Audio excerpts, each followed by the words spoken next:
Good day and welcome to Tough Talk. My name is Steve Barnier, and our topic for discussion today is the Australian mainstream media representation of African Australians problematic? What's the patterns, implications, and consequences of such representation for African Australians and the broader Australian society? Joining me to discuss this topic are Stephen Tongun, lawyer and entertainer, and Mr. Sidique, founder and editor of Sub Magazine. Welcome, gentlemen. Thank you. Thanks, man. Yeah, also, this is a critical topic, one of the emerging issues within the African Australian community.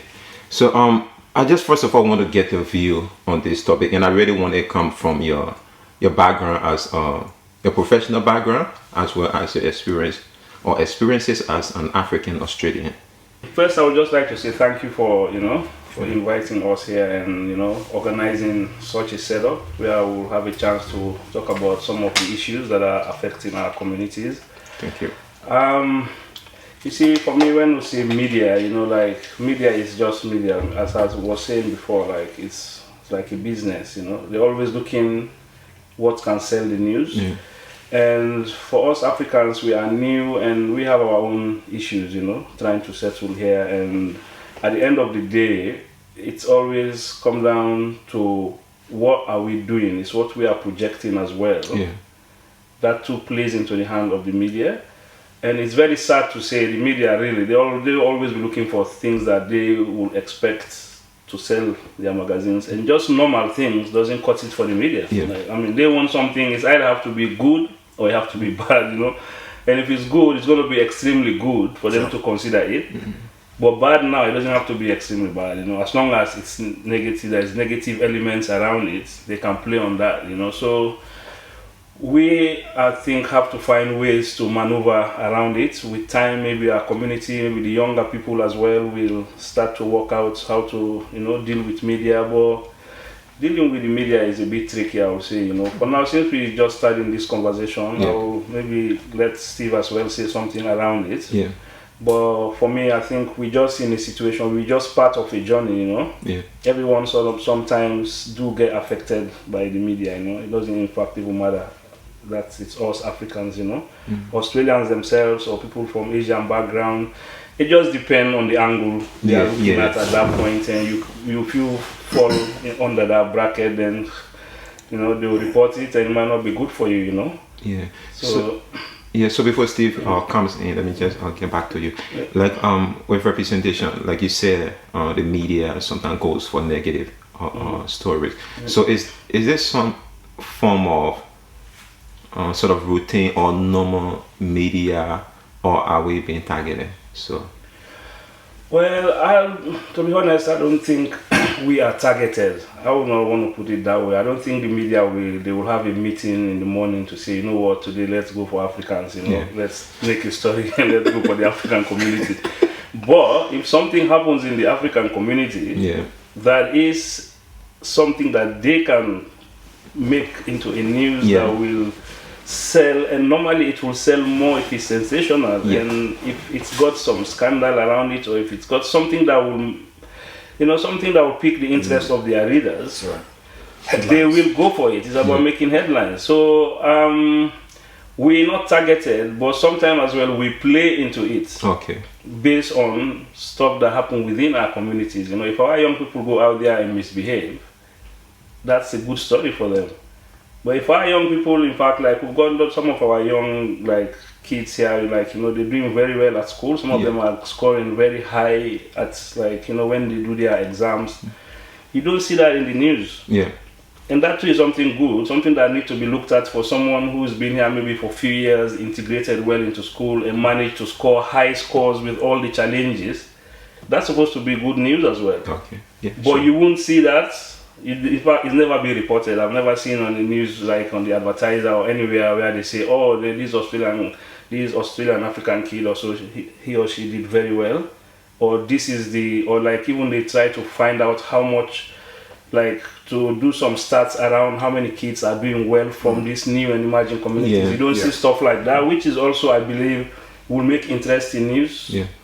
But if the kids go out in the street and there's a bit of a fight, that is big news, you know. Yeah, big news. Big news will be on TV, and they will try to analyze it. They will read too deep into it.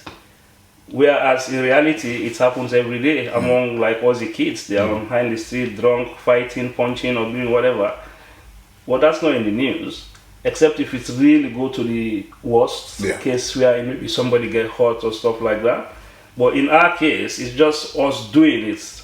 Then it's news because we are new and we are different, so we can be targeted as well based on that. But I don't want to think it's like it's sort of planned, like we're going to target these guys. But sometimes we'll get caught up in it. You know? That's good.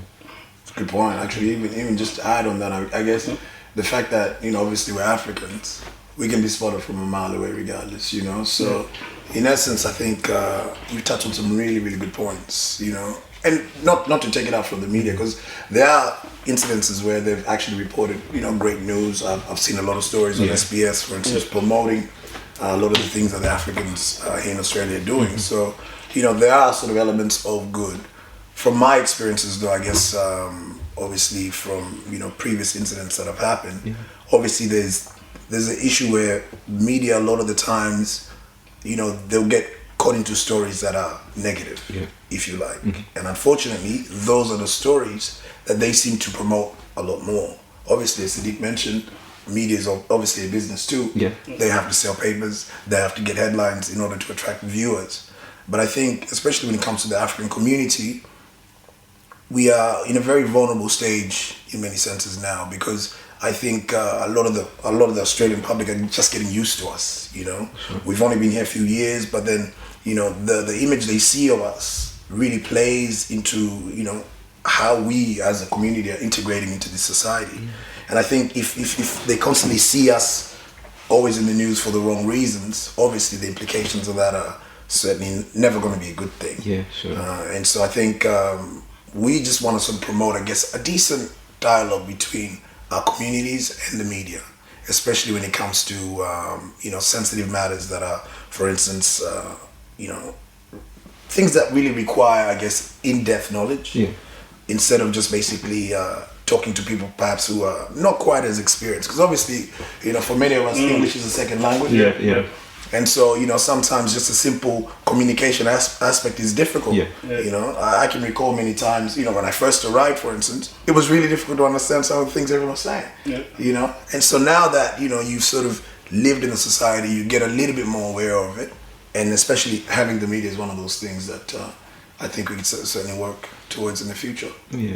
Thank you, Stephen. And I think Stephen just raised a point about communication between the community and the mainstream media, and that is very important, because there was a research done that emphasized on the motivation behind African Australian media, and that was one of the reasons. You know, so when we're talking about positive portrayal of African Australians, and a founder of local African media, which is Sub Magazine, how do you go about portraying Africans in a positive way to both the Australian public and the mainstream Australian media?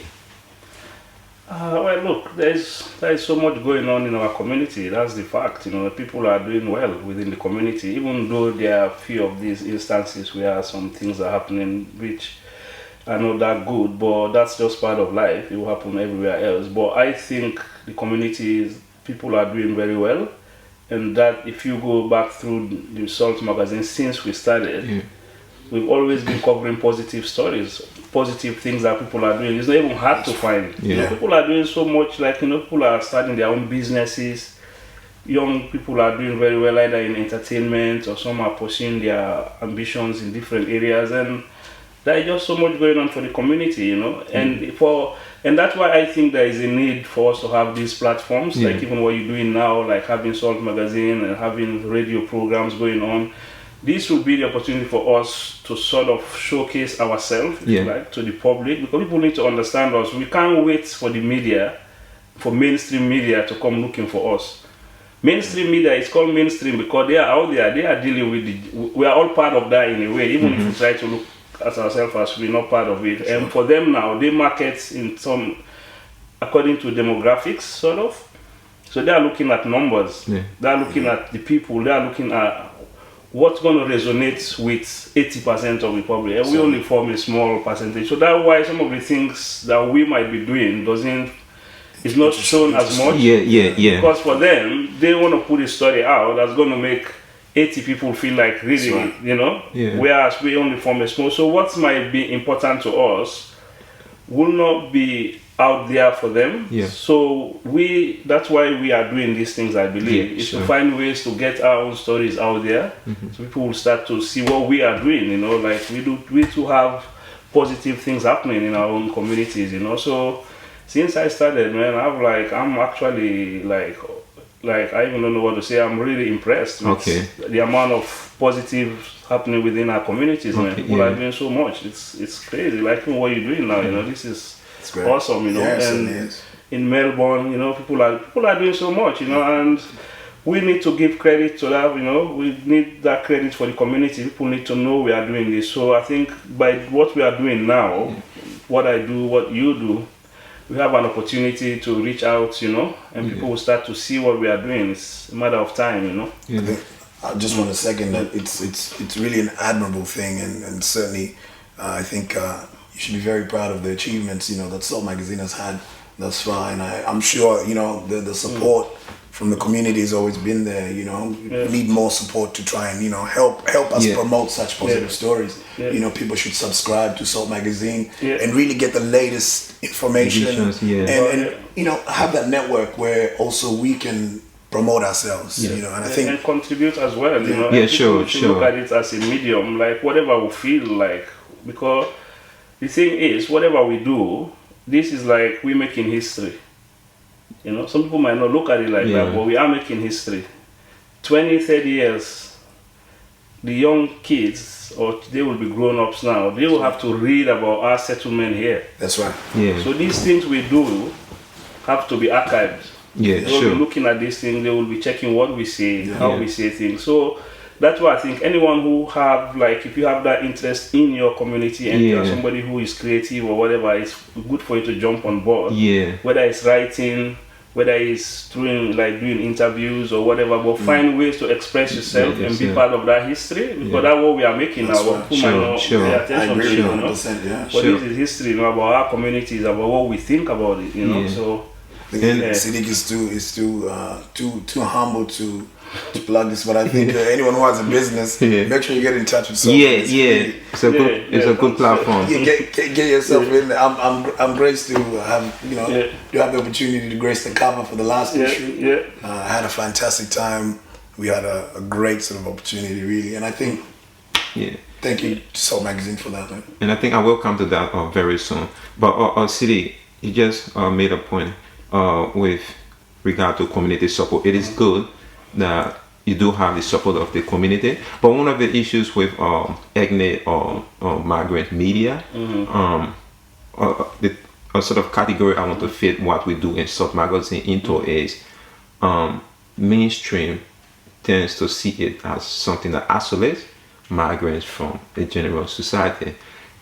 And in a way, how is your message getting out there? How far have you come to educating the migrants or the mainstream population about African Australians' culture and positivities and just creativity, everything? How far have you come? Well, look, in the first place, Salt Magazine is for African Australians and the Australian public as a whole. That's been the idea. That's what's been driving it from day one. And we haven't said, okay, Salt Magazine is just going to be for Africans. We'll try to market it to Australians. We have a lot of Australian people who like us on Facebook. Okay, that's good. And even when we started Salt Magazine, I've always tried to get even sometimes Australians contributing in Salt Magazine. Okay, yeah, that's good. Just because it's good sometimes to get that Australian perspective as well on African issues. This is not just about us as Africans, it's about how we are integrating within this society. And for me, I would like the Australian government itself, once in a while, not once in a while, in fact, but to be using Salt Magazine as a place of referral, actually, to see how we are thinking about issues. And for me, that was one of the main things that I had in mind when I form Salt magazine. I want it to be like a resource tool as well for the government. Yeah. Because if they look at Salt and see, okay, this is what these guys are thinking about culture, this is what they think about this new policy that we are implementing, because it affects us. Whatever the government puts in place, it does affect us. So how do we react to that? How do we think about it? How does it affect us? Does it have the same implication as others, or does it affect us differently? But all that will come through if more people start to be part of this SALT kind of initiative, wherein the idea is to use the magazine as a platform to, to express ourselves. So, so it's always been like that for me since the start of SALT. It's not just for the African community. It's for everyone, and I'm trying to reach out to people. I've got people that, there are Australian people here who are doing charity work back in Africa, I interview them, I liaise with them, and I promote what they do. And so by that as well, SALT is not just for the African community, I have many subscribers who are in fact, most of the subscribers are Australians. Because they think it's important, it's interesting, they want to see or want to know what's happening within the community, they want to understand our culture a bit, So it's an open magazine. The only thing, it's a bit of a struggle, but there is no funding, no sponsorship behind it. So it's something that's just being run based on my drive and passion, and I got support from community and friends like even Steve here and some of the volunteers who contribute stories as well. I really appreciate what they do as well. So it's been going on, and and Steve, just with respect to you covering the 8th edition of Salt magazine, which was pretty few things about that. It was pretty incredible. Few things about that, from the photo itself and the story. They were incredible. And it's good when we talk about representation and seeing a young, good-looking, handsome African man, covering a magazine. Making me feel really good, right? It is important, but it speaks to the issue of representation. What's your message to young African Australian men? I think for me, firstly, the key message is for them to actually really focus on goals. I think for me personally, the SALT magazine issue was a great milestone for me, basically because it really reflected a lot of the hard work that I'd done before that. For instance, going to school and finishing a law degree and finishing another commerce degree as well. All these things. I never really started it thinking I was going to end up in a magazine, so to speak. But these are just affirmations really that I guess give you a bit of encouragement for the journey. And for a lot of the African young men out there, I think my message to them really is, focus on your goals. Don't be idle, in a sense. Don't just sit there doing nothing. Have some goals. Dream big. At the end of the day, we've come to Australia for a new lease on life, and so a lot of things that perhaps we couldn't get back in Africa, we can get here. You can achieve. You know, as long as you just put the hard work behind it, you will certainly make it. At the end of the day, I think that's the key. And just to stay with you a minute, I was looking at stakeholders involved with this issue of representation of Africans, Australians, and something that came to mind was the police, the media, especially commercial media, and young African, the youth or men, precisely, and parents in a way, indirectly, also directly involved through the young men. But my thinking, what's their roles with this issue? How can we analyze these different parties' involvement? And I'm so critical about the police in the sense that the police plays a vital role in this, which of course, in the way they shouldn't. And what's going on here, and what is this saying about integration and everything in a sense? What's your opinion? I think all of us have a part to play, specifically everyone who's a stakeholder, especially when it comes to if you're in a position of any responsibility. If you're a parent, you have a responsibility towards your children. As a police officer, you have a responsibility to protect and serve the community.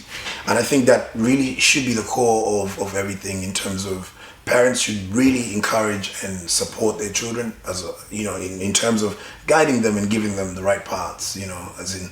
I know if it wasn't for the support of my parents, for instance, making it this far wouldn't really be possible. But at the same time, for instance, the police, they have a big role within the community, especially us as African community. I think one of the things that I applaud, I guess, the state government for doing initially, even when we first arrived in Australia, we used to have police camps. Okay. They used to encourage us African youth to go to these camps run by SAPO, and we'd interacted with the police that were there, and I think that in itself was a fantastic instrument of getting us also aware of our society and our surroundings. Being that the police obviously had a great knowledge of how things are around here, they were able to explain to us the do's and don'ts of many, because obviously a lot of us who've come from Africa, we've come from places of all diverse sort of backgrounds and laws. So coming here obviously was great to have that forum where not only could we interact with each other, but we could interact with them. And I think it was good for them taking that responsibility, and also for our parents allowing us to partake in that, because at the end of the day, we want to sort of cultivate a good community.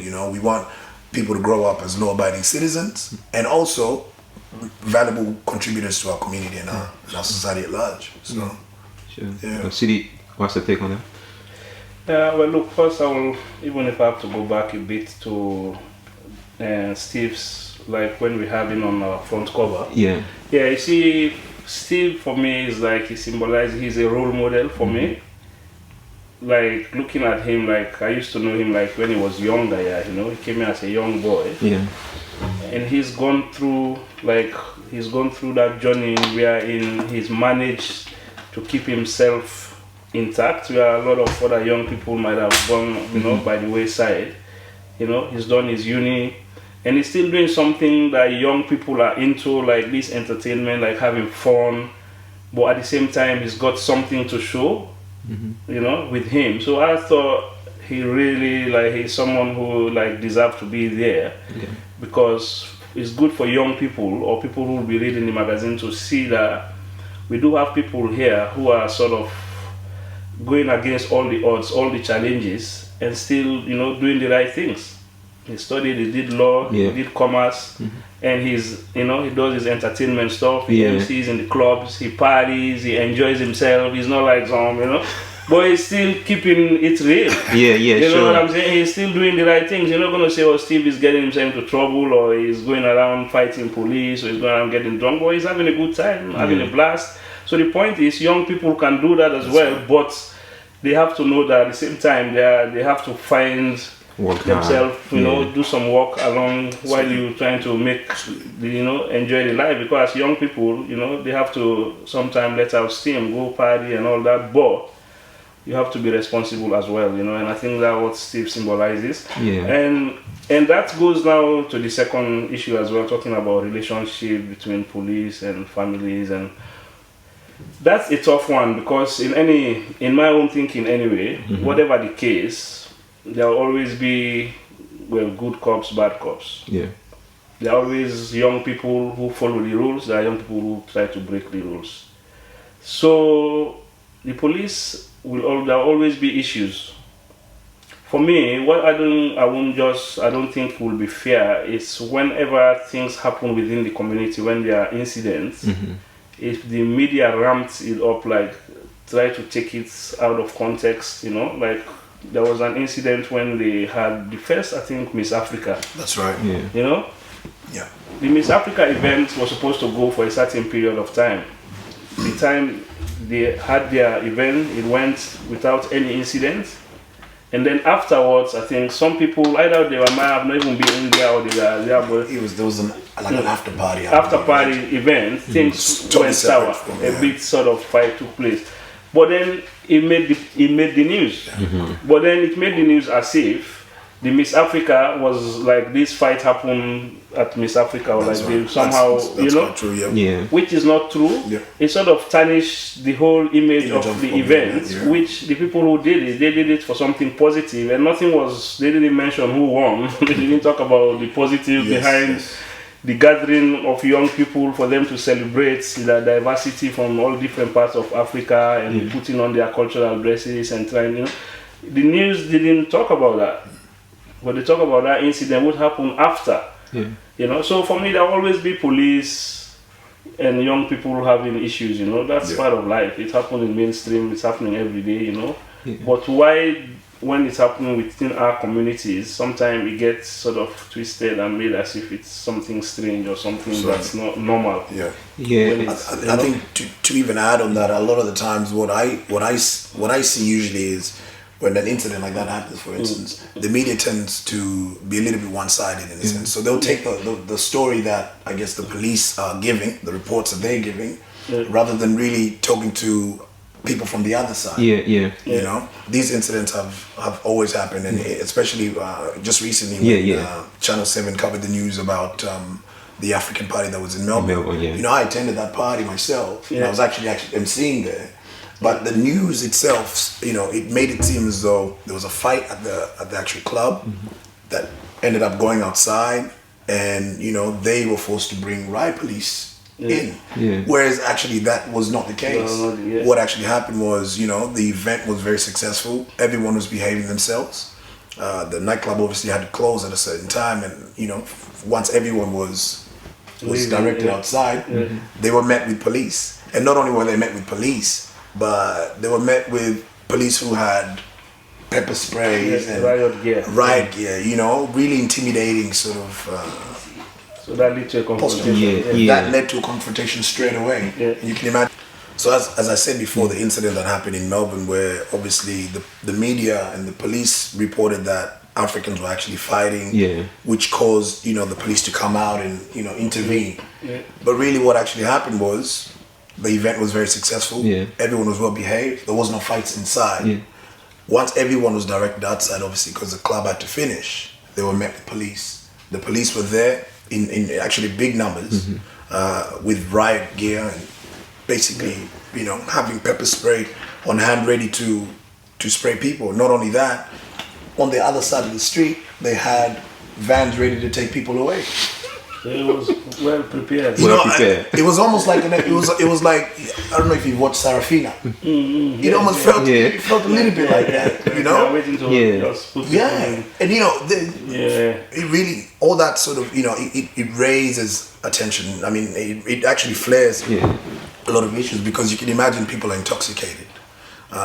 You know, some people are agitated, obviously trying to find their friends. But for the media to basically have that one-sided approach and say 250 people are actually fighting, you know, it's and you know, thank goodness that they actually made such an outrageous claim, simply because everyone really sort of thought 250 people fighting, you know, that would be a lot of people. That's more than a protest. And I think something that stands out to me, like, you know, I think Sidique could give is important. This is the use of specific words like African. It doesn't, irrespective of the size of maybe young people that are involved with a situation, it is always described as African youth. And sometimes rioting instead of, you know, sort of misunderstanding between youth. And these words, especially African, keeps coming up when, you know, they report issues of maybe just few African people. And why do they do that from like a journalist? As a journalist, why do they go for these specific words? Because I think it's just what we are saying before. When they use the word African, for them, it resonates maybe with the mainstream. It's like, it's sensational. So it's like, imagine someone look at the paper and just says, 2 boys were fighting. Interesting enough. Two boys try to attack police. That's not, you know, maybe you don't even pay much attention. But if it says African boys attack police, straight away it's different. Some African boys attack police. Hold on, when was this? These guys are attacking people now. It's because the Australian, but the mainstream mindset now is like, wow, hold on, these guys, you know, because see, we are different in a way, you know, like so. Then it makes people want to know what we do, like what are we doing, and also when it have that connotation around this violence and things like that, man. You know, people want to see it. So the media uses these things just as a way to draw attention. So, and that's what I'm saying, looking at it as if we're not targeted. it's how media operates. So we just are victims of it from that angle, you know. But it's not like, as I said, they meet in the morning and plan to do a story to make Africans look bad. But if Africans do something that they find there's a way they can manipulate the words to sell their stories, when we are part of that story, they're going to sell it. You know, I think back to the topic as well, sorry to intervene, Sidique, the story of the implications that it has. Because you can imagine also from just a layperson's perspective, you know, all these stories about, you know, African events having, you know, being tied with violence, for instance, the implications of that automatically, for instance, the police will be very vigilant at any function that happens. Yeah. And because they perhaps anticipate something to happen, this is what happens. They come in big numbers, pepper spray, you know, rather than actually being there to, you know, talk to people, for instance, and actually providing the sort of atmosphere where someone can actually feel less intimidated. Yeah. They come there basically, you know, in a sense, ready for action. But you see, when it comes to that as well, we have to be real about the situation as well, because you see, the police respond in that way as well, because maybe of previous experiences. Yeah. Because I've been in the city once or twice where when I've seen police get like mobbed, you know, by African kids, you know. I've seen that happen like right in front of me, where in the police, they can't get out of the van, man. That's how many kids you are. They surrounded the van. That happened right in front of me. Young people, man, they didn't want beating at the van, like, you know. I've seen African kids as well going off. Yeah, but is that sort of due to the poor relationship between police and African youth? Or? Yeah, well, that's it. Well, you can look at it from whatever angle. But what I'm saying is, some of the situation as well, you have to look at it from both sides. So if the young people do sometimes react in that way to police, maybe they think like they were not treated fairly. I don't know the full story of what would have led for them to just feel like they need to, you know, rush this police van and not allow the police to come out hitting the van and blah, blah.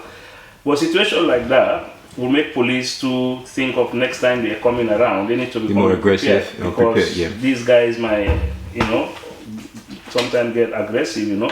But all said and done now, it comes to what Steve was saying before, the relationship between the police and our young people, we need to find ways to encourage some dialogue. We need to find ways to get them to talk to each other, for that tension not to be there, because it's all about understanding each other, you know. Like sometimes, as you say, the police might come and the way they will handle the situation will create that mistrust as well. Maybe the young people will feel like these guys are not for us because of the way the police might approach them or talk to them, because we will not be there.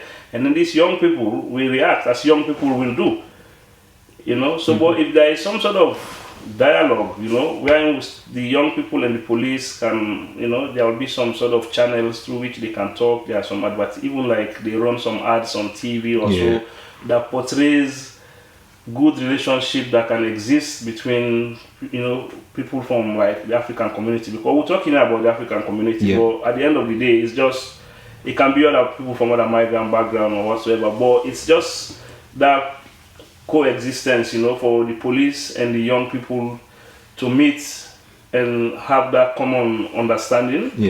Because that's very hard to get, and for me, there is no way. Like one time there was an incident where I even got an email which I found was a bit strange, like advising, like, you know, for us to tell, if we know African kids, to advise them not to go to the city that night. I don't know if they are aware of that. Because there was an incident the night before where they had some issues with the police. So the whole idea was now is the police will be looking out for kids. So we should warn, if you know African kids, tell them to stay indoors. Tell them to stay indoors, because I'm like, how are you going to tell kids they can't go to Highley Street, where all young people go?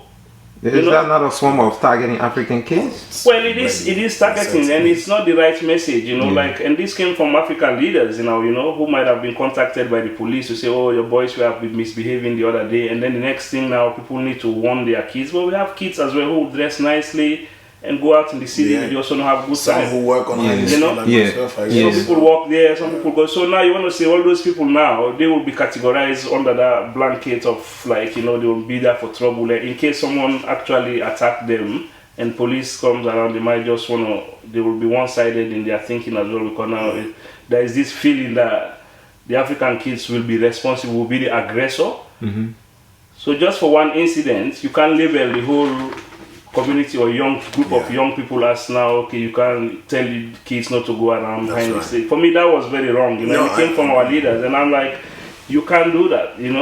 We have to encourage the kids to feel free to go wherever they want to go. The only thing is you have to let them understand they have to behave responsibly. They have to respect people. They have to respect the police.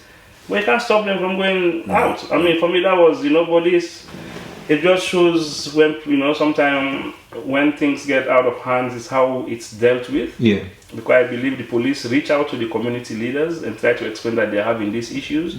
And then the community leaders, instead of maybe finding ways to get through to the youth, they thought that's a good way to start, is to warn people from going to. I think you've touched on a very critical topic, because generally, our African parents, they're very black and white in a sense. If they say something, they expect you to obviously abide by that. And in essence, there's always a rebelling thing. I think one issue we should really touch on even is just the generalization of everything. And stereotypes, obviously. I guess we've all seen in the media. There's a lot of stories about obviously police and black youth in the States. I mean, not saying we are the same as America, but certainly I think there's a lot of young people that draw and feed off those messages from the media. And I think we don't want the culture of what's going on in America to really become the Australian norm as well. We're very fortunate here that we are in the situation where we can actually somehow control it much better. We're in a great position basically for police to come and interact with the communities and really actually develop protocols that will actually be promoting more safer sort of approaches. We don't want our children to be affected by all these. We don't want the police also to be affected by it, because mind you, at the end of the day, if something happens and I guess an altercation happens between a young man and the police, the young man himself is actually going to suffer severe consequences. You're basically throwing away your life in a sense. And I think it's trying to sort of getting us basically to put the protocols in place. Let's discuss, let's sit down, and talk openly really about things. If it's talking about, for instance, having police presence even within the nightclubs themselves, just to keep everyone behaving indoors. Maybe that's a good idea. But these things have to be spoken about. And the police need cultural awareness training as well, because I think that's been cut down. I think they used to do it before for like, I don't know, it's 2 days or whatever as part of, but now it's like some couple of hours. You can take a couple of hours to work out how to deal with people, I think, who are from cultural background. You need a bit more time around that. And the society is so diverse now. This is not just about African culture. We're talking about so many different cultures, So, and if all these people are now part of this system, then the police, I'm not saying they have to change their ways in a way, but they do have to think of these new cultures and understand where people come from. But some of our young people, we've grown up, man, police is not our friend. That's what we know back home in Africa. Police is not your friend. It's simple as that. We even have saying, even if your brother joins the police, he's no longer a friend. That's the saying in Africa, So whereas here, in a way, police, the image here is they're there to protect. Sure. So it's how do we pass that message and create that easy sort of understanding between us, That will, I think, need to be worked on, and our leaders have to play a great role in doing that. Our leaders in the community, Yeah, I think we're going to touch that when we're closing.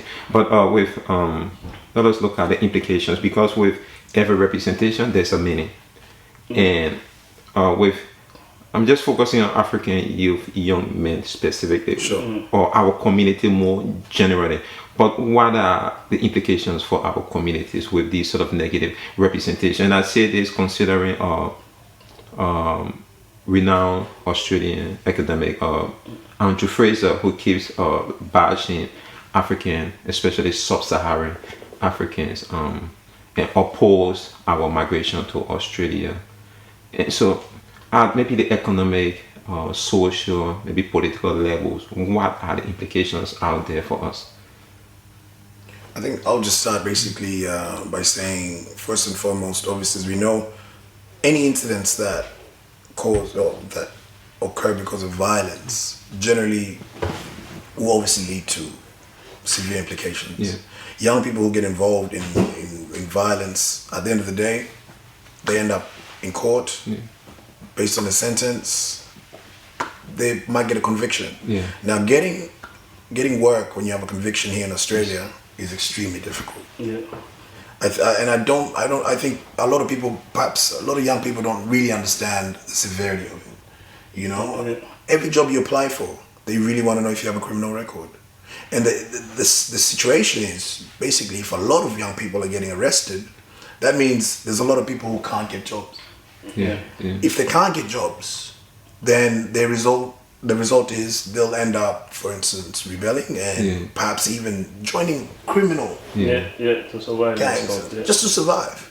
You know, I think the implications, certainly, even from a family's perspective, there's that issue where parents are quick to sideline their children once they've, for instance, been involved in any incidents. And I think even as a community, we need to put more measures in place to help these kids rehabilitate themselves also. You know, but all these things really are critical. And I think the implications in the long term, if we do not sort of start actually working towards finding solutions to this, would be devastating.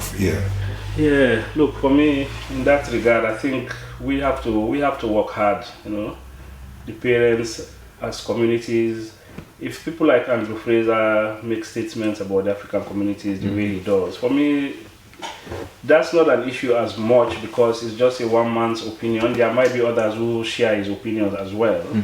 But for me, that just shows he might not know as much as he thinks he knows anyway. So I don't bother with people that think like that, But the reality of the situation is we have to find ways. You see, the problem that I think we have as Africans is we don't sometimes want to take responsibility for some of our failings, for some of our faults, And as Steve was saying, like we do have breakdowns within the families here a lot because parents sometimes don't want to look at. We are in a different society, so you have to adjust. You can't keep to what you used to do back home. You say that's how you're going to raise your kids here. That's right. You have to change the game, You have, there's an example of someone who their daughter went out wanted to go watch a movie with the boyfriend, and have to hide and do it. And when the mom heard about it, she was very upset. Like, why do you have to go watch movie with the boyfriend? Don't you think you might even get pregnant and stuff like that? So I told him, I said, look, you are really creating problem for yourself because the next time you might not see that daughter again. It's true. Because you have to get the trust of your daughter. Learn to talk to your daughter. Learn for her to be comfortable around you so that if she want to go watch movie with a friend, she will tell you and you just make sure you monitor her. And at the same time, that way you know what she's doing. And just because she's going to watch a movie with someone doesn't as well imply she's going to get pregnant the next day. That's twist around a whole trust issue. That's why you might look at her young but she want to be trusted as well. So it's just how you manage, how you talk with her. That way you can keep her in check. But if you take that approach of it's my way or highway, then they will take the highway. And it happens a lot within the families and it's leading to a lot of family breakdowns, whether with the young kids, whether it's boys or girls, they leave the homes and then there's trouble, And as Steve is saying, because here even traffic offense, people might overlook stuff like that, but that's a record. If you have a couple of that, you might not get a job, just because you've been running red lights 2 or 3, And just staying with you on that. I'm sorry for that, cutting you off. But with parents, right? I think I discussed this with Steve before, and I do personally have a problem with African parents in that, traditionally, I think from our culture, from our socio-economic situation back home, I don't think we have been the good parents per se. Someone could say that. That's my argument in a way. And I think since we have come here, we keep blaming the system a lot.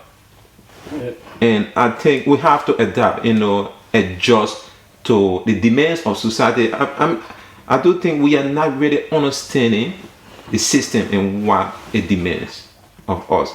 So we keep blaming the system. And I think parents should take a big responsibility for some of what is happening to our youth. Now we have community on its side though. I'm not sure if you guys share the same view or disagree to some extent, but I do believe that parents have a major role to play, and they are one of the biggest reasons for some of the issues we are discussing, even if it comes to representation or whichever issue with our young people. Look, can I go? Yeah, look, it's not for me. It's not about the parents as much as not like them not understanding.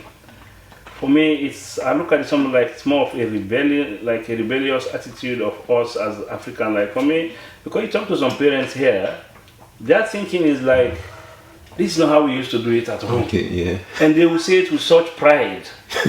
Well, then I find it hard to understand because we've done it that way, it never worked. Yeah.